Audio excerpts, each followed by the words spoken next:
Hello guys, magandang araw po sa inyong lahat. Nandito naman po ang pobreng Kapampangan. Kumusta na po kayo? Ngayon meron na naman po tayong ipapakita dito sa ipa-vlogs ko dito sa Kingdom Saudi Arabia. Yung mga trabaho ng mga Pinoy.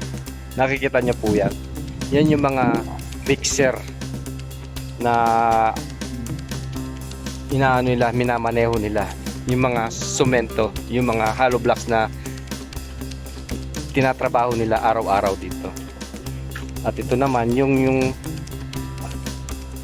water na pinag-imbakan nila na pag nilalagay nila yung mga semento dyan sa mixer na yan, yun po yung mga sasakyan na yan. Nakikita nyo po. Marami po mga Pinoy dito na nagtatrabaho. Yung iba, tumagal na dito, may 10 taon, 15 taon. Yan ang pinakamataas po dito, yung ngayon nga 15 taon. At ang pinaka nag-umpisa pa lang 6 na taon yan. Ganyan po yung mga sasakyan nila. Yan, panghakot ng mga buhangin. At ito naman yung mga mixer. Nakikita nyo po. Ito yung mga ginagawa nilang mga hollow blocks. Yung mga buhangin. Tapos yung mga semento na yan minimix nila. Kunyari, meron sila nagpapagawa ng bahay, kinukontrata sila sa mga bahay-bahay na yan. Yan po yung mga mixer na sinasabi ko po sa inyo. Halos yung kalahati dito sa kumpanya na ito ay puro Pinoy. Yan po yung i-interviewin natin ngayon.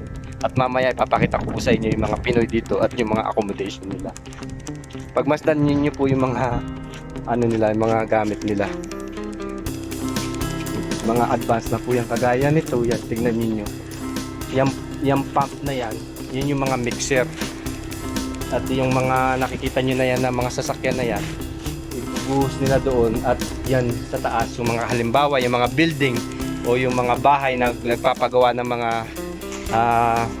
malaking building, yung mga Saudi, yan po yung mga ginagamit nila. Nakikita nyo po.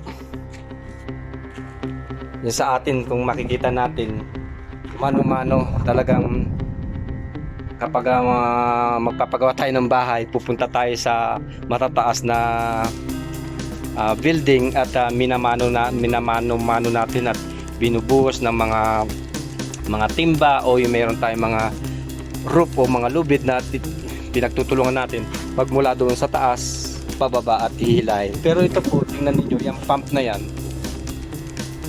Umahaba po yan, hindi ko alam kung ilang metro o yung taas ng building na pagbubuhusan nila ng mixer na na yan, semento para gawin yung building na tinatayo nila. Yan po yung mga gamit nila dito guys, nakikita nyo. Ayan, napakadaming mga sasakyan na tingnan niyo. Ito naman yung hakutan ng mga yung buhangin. At dito po sila nagmi-mix, tingnan ninyo. Ayan. Ito naman yung hakutan ng mga hollow blocks. Ito. Diyan sila, ito ng malaking machine na yan. Diyan yan umiikot. Nilalagyan ng yan, semento at saka buhangin. Yan, nagmi-mix sila. Yan yung mga gamit nila dito, guys. Isa rin sa mga trabaho dito sa Kingdom. Yan sa mga nagbabalak na magtrabaho, sa mga gustong magtrabaho dito sa Kingdom Saudi Arabia. Yan sa mga marunong magmaneho ng ganito na mga sasakyan. Ayan, available po dito na mag-apply po kayo at ang sahod po dito ay nasa. So guys, yung sahod nila dito normally kapag first timer mo, ibibigay na sa'yo, sahod is 2,000. So kapag dumagal ka na, kunyari first year mo, second year hanggang pataas, tumataas po yan. Pero hindi, pag nag-apply po kayo sa Pilipinas, yung agreement na binigay sa inyo minsan hindi natutupad. Kung 2,000 yun, minsan nababawasan ng 200, nagiging 1,800. So yung mga ibang lahi naman, ito kagaya nito. Papakita ko po sa inyo yung interviewin natin po itong ibang lahi para malaman nyo rin po. Kaya Alex adik. Alhamdulillah. Alhamdulillah. Ismo inta? Contoh. Sandra. Kam intarati? Alhamdulillah ya po. Out kang sa Mia. So guys, yung sinasabi ko, kumusta siya? At ang sahod niya is 1,500. Inta dyan doon. Lola, kamusta to sir? See? Nasa, yung kamusta sana is 15 years na po siya. At ang sinasahod niya, inta wala da jadid kam IGN na Saudi kam pulos. Samanya. Tingnan nyo. 15 years, nag-umpisa siya. 1 year, yung bago pa siya is Tamanya Mia is 800. So, yung 1,500 na yon 15 years bago niya mabuno yung sahod niya na yon. So, ang tagal niya na, di ba guys? Pero, nagtsatsaga pa rin siya para sa pamilya niya. Dito kasi sa Saudi, kapag matyaga ka, marami kang, kunyari, halimbawa nito, yung mga sinasakyan ninyo. May mga tip po yan. Inta kamada, inta subul, baden roll. Sawa kita, ha? Pamuto. Ha? Amal. Helper.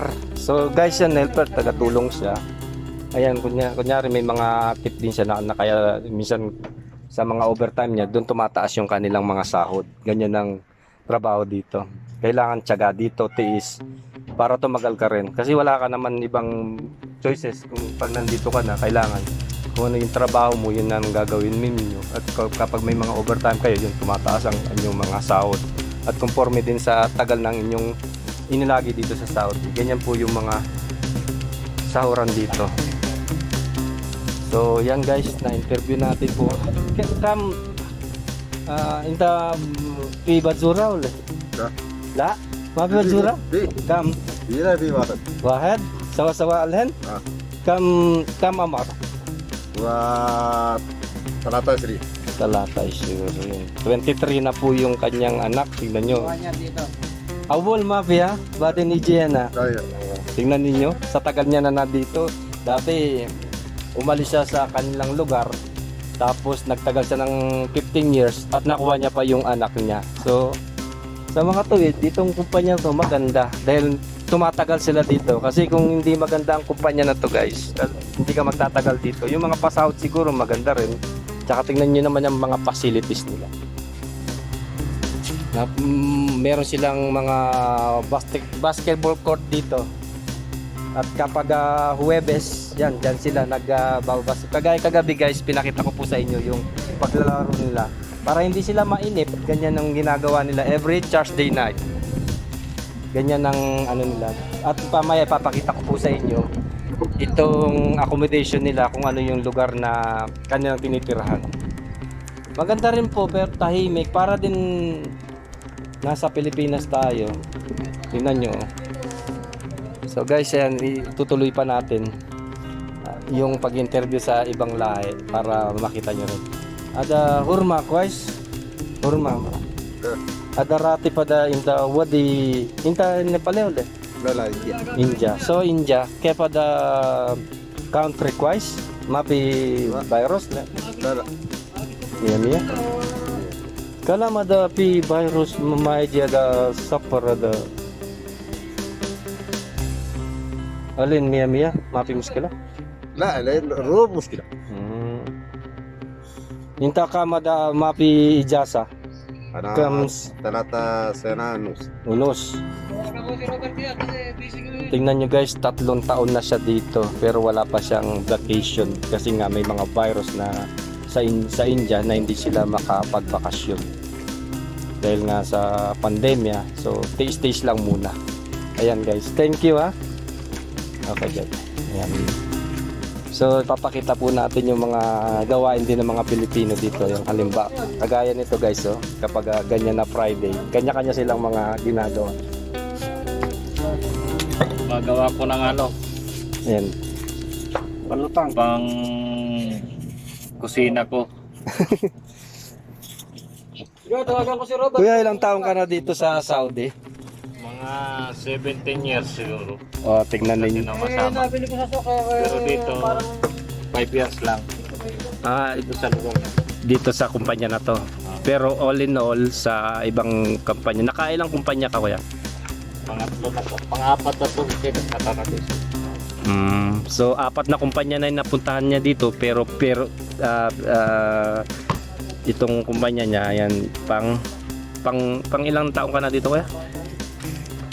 5 years dito. 5 years? Sa Jita, 6 years. 6 years. Sa kami, 4 years. 4 years. So, 17 years all in all yung inilagay niya dito. Wala rin. Wala rin pag-aseso ang OFW pag maraming tutulungan. Ayan guys, ganito yung mga sitwasyon namin dito. So, bakit ka sa ano mo kuya, paano ka halimbawa sa kapag wala kayong ginagawa, anong ginagawa? Kasi marami mga OFW na 2 taon lang naglalagi na homesick sila. Buti ikaw hindi ka na Homesick. homesick. Anong ginagawa niyo kuya? Wala. Obligadong magtrabaho ka ng diretso para masuportahan mo ang pamilya mo. Ano? Mga anak mo nag-aaral. Kailangan tiisin mo na lang ang lungkot. Ganyan talaga ang buhay para nga naman sa pamilya. Kahit anong hirap, sakripisyo, yung homesick na yan, hindi na natin siya iniisip yan basta makatulong tayo sa ating pamilya. Tapos ang mga bata, pwede na Tingnan ninyo, napakabuti. Exit na po ako. Ayan, napakabutihin niyang ama kasi yung ibang mga ama na ganyan, walang pakialam sa mga anak. Pero siya, tingnan ninyo, may mga OFW na dito, pagpunta nila, ang iniisip nila, maraming, hindi na po naman po sila nila lahat. May mga OFW na talagang ganyan na kapag pumunta sila sa abroad, iniisip nila yung kalayawan, yung mga puro sarap sa buhay, hindi na nila iniisip yung pamilya nila. Pero itong nakikita ko dito sa pinuntahan ko yan naman, napaka-responsable nila. At yung tagal nila dito sa Saudi, nakikita nyo Kailangan naman. natin magtiis mga bro. Dahil may pinapaaral. Pag nakatapos ay mga anak, Dito na yun, yung pwede sasundin ka mo. na mag-relax. Laro na raw. Ayun.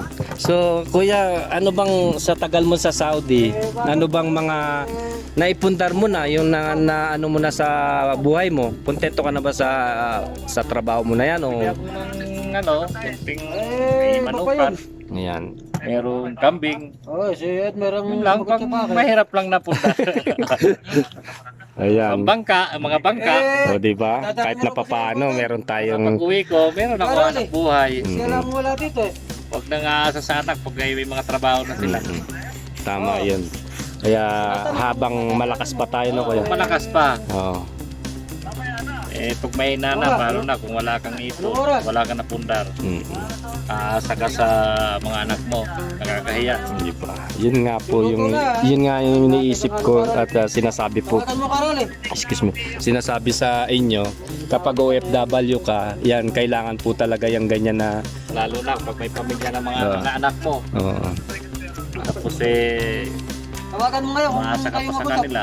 Malakas ka pa naman. Oo. Hindi, habang malakas ka pa, trabaho ka. Basta tawagan mo siya. Tama yun. Para sa sarili mo. Halimbawa, nagkasakit ka, meron ka hugutin. Nga naman. Diba? Napakaganda ng kanyang mga sinasabi at siyempre bilang isang ama, ganyan din yung mga nararamdaman natin sa ating mga anak na nagtsatsaga tayo, nagtitiis tayo, tumatagal tayo dito sa abroad para sa kanila at sa mga anak naman dyan. Ito lang po yung mapapayo ko po sa inyo, sana sa inyong mga magulang na nagtitiis dito, nagtatagal dito sa abroad, sana pagbutihan ninyo at ipakita sa kanila yung kanilang mga sakripisyo sa buhay para sa inyong future din. Ayan guys, so thank you kuya. Babati ka naman dyan sa iyong Hello lugar. mga rock. Ayan, Kumusta kayo dyan mga rock and roll? rock and roll, ayan. Ayan yung Mabuhay kayo. tingnan ninyo, Mga napakabuti. ka-OFW, mabuhay kayo. Ayan. Pati dyan sa Pinas. Ayan. Ingat na lang kayo dyan Ayan. sa COVID.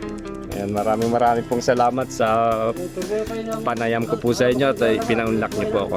Sige, salamat. Thank you po. Bye-bye.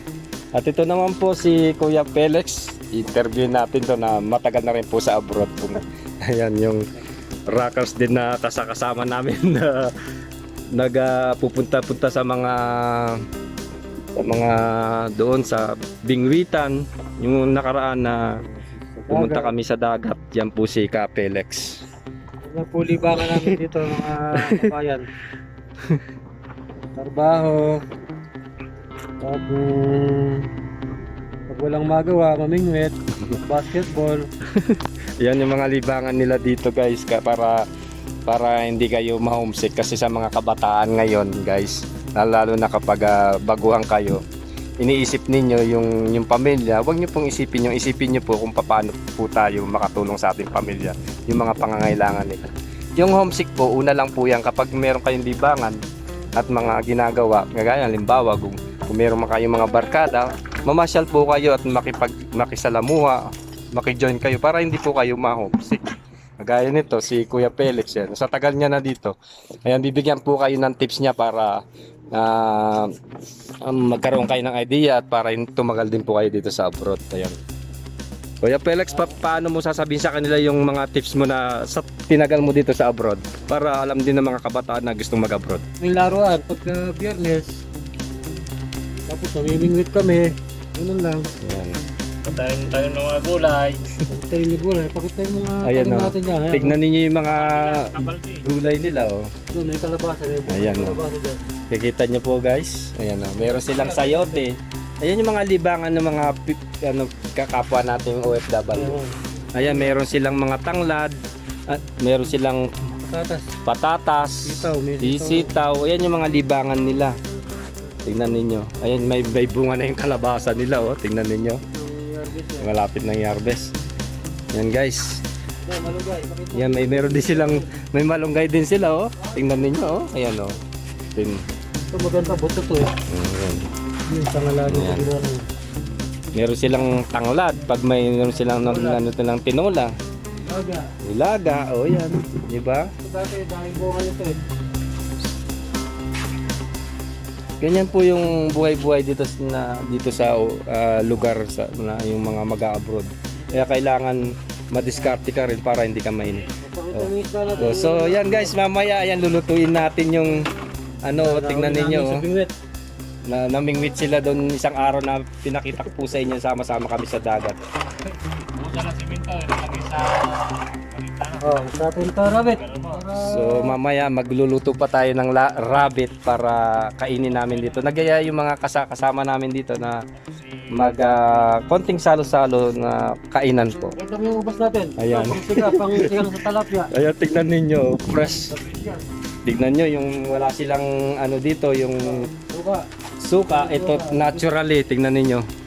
Sarap na sa sinigang. Sinigang daw yan itong first time ko kakain na paksiw na sinigang na ubas. Tingnan niyo, napakadaming bunga guys. Oh. Ayan doon. Tingnan niyo. Ayan oh, napakadaming tanim nilang dito. Tingnan niyo yung mga ubas oh. Ayan oh. Oh, di ba? Nakakatuwa nga naman oh. Dito. Ito yung accommodation nila guys. Papakita ko lang po sa inyo. Para makita nyo rin po kung ano yung buhay-buhay nila dito. Tingnan nyo. Hanggang doon po sa dulo yan. Yan po yung accommodation nila. Parang din sa Pilipinas. Yung mga kagaya nito, mga ibang lahi. Yan, tingnan nyo. Ayan yung may silang tanim na ubas. Di ba? Fresh po yan kapag gusto nilang kumain ng ubas yan kapag harvest time na yan, makakapitas po sila hanggang doon yan sa dulo yung kanilang accommodation. Ayan. Ito sa ibang lahi na po yan. Ninyo. Ganyan po yung bahay-bahay dito. Pakita ko lang po sa inyo sa mga mag-a-abroad dyan. Huwag nyo isipin na kapag nandito kayo sa abroad, nakakala ninyo na napakaganda ng mga tirahan ninyo. Yan lang po yung mga bigay ng mga kumpanya. Kapag nagtatrabaho ka sa labas, katulad nito, huwag mo natin ikumpara yung mga nakikita natin na magagandang mga bahay.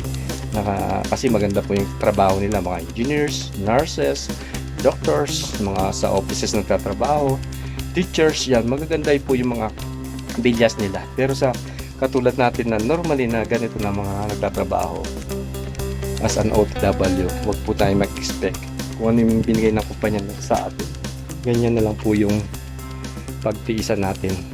At least meron tayong matutulugan, libre po tayo, at may mga food allowance po tayo. Ayan, may mga bago na naman mga tayo. Ayan, mga bahay ng ibang lahi. Hello, brother. Hello. What's your name? Jubair. Jubair? You are Pakistan? Pakistan. How many years you work here, sir? Huh? Can I interview with you? Can I talk with you? Malum ada English? Na? Arabic. Arabic. Okay, I talk. Ana gerger Arabic ma fi mushkila? Kam sana inta shukul hena Saudi? أنا 10 سنة. Isira sana? 10. 10 years. Ada kuais ada family kuais? Mia mia. Kam ratib inta? ترى Itninin alp. Bajura ma fi mushkila inta kulu madrasa kuais? Mia mia. أيوة. Kep inta shukulesh? شغلنا سواق. Sawak lesh. Mix pam? Wala. تريلا. Terala. What terala? كلاب صندوق. Sandok. Yan. Yung nag-ano ng buhangin. Driver siya. Sama ka? Kam na pa rin na Itninin. أنت كيف كويس؟ Guys. مية. Mia mia. إيش شغلنا؟ Ana shukula da technician. Ada shukula da hena. فين؟ اسمه هذا فين هذا جدة جدة. ايوه كيف يجي هنا؟ انا يجي هذا في صديق هنا أو ريكي؟ يس لا هذا فيليكس فيليكس. مية مية. مية أنت كيف كويس؟ كويس ما في يلا يجلس. ايوه أي خدمة. شكرا انت كلام هذا كله هذا باكستان هذا غير باكستان هذا كويس هنا شغل هنا اوكي كويس. مية. كلام كله باكستاني هنا؟ ايوه انت فاميلي غير جست أيوة كله 100 نفر هنا.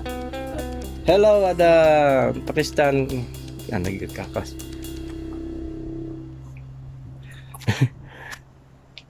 So guys, napaka-privacy niyong buhay niya, ayaw niya pa-interview. So, thanks Sadik. Okay, bye bye. Bye-bye. Ayaw niya. So guys, ayan, mamaya itutuloy po natin yung interview.